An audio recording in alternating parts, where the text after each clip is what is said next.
हाथ चाचा रखत निजम के। सतीश भैया जिंदाबाद, रखी है ख्याल सतीश भैया हम सबके, हाथवा में हाथ तनी रख चाची जम के। केहू ना मिली सतीश भैया जी के जैसन, गाँव नगर के बनाई स्वर्ग जैसन। इनका माथा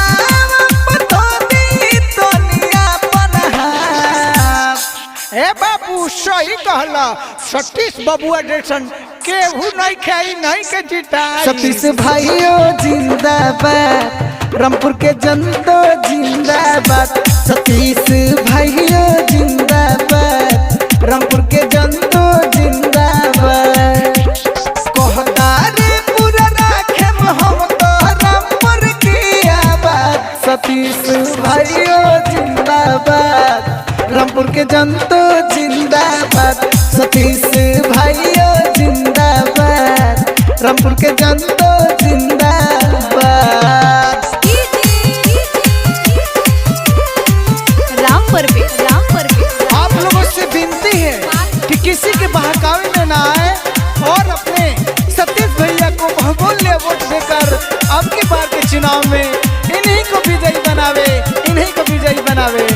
recording and mixing Ambika music 95 729 90 670। गली गली रोड बनी हो ही सब काम हो, सगरी ही जनता के मिली आराम हो। गली गली रोड बनी हो ही सब काम हो, सगरी ही जनता के मिली आराम हो। भाटा रामपुर के जनता सबके करी है भलाई हो, बन के सेवक करी है तो सेवकाई।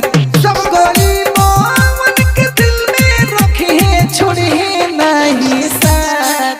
सतीश भैया जिंदाबाद, जिंदाबाद जिंदाबाद। सतीश भैया जिंदाबाद, जिंदाबाद जिंदाबाद। सतीश भैया जिंदाबाद, जिंदाबाद जिंदाबाद। सतीश भाइयों जिंदाबाद, रामपुर के जनता जिंदाबाद।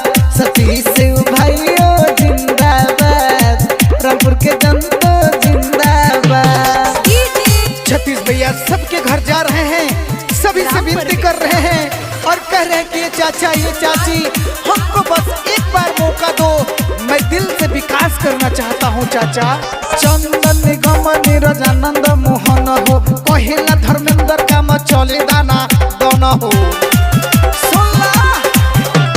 चंदन निगम नीरज आनंद मोहन हो, कहे धर्मेंद्र काम चली दाना दोनों हो।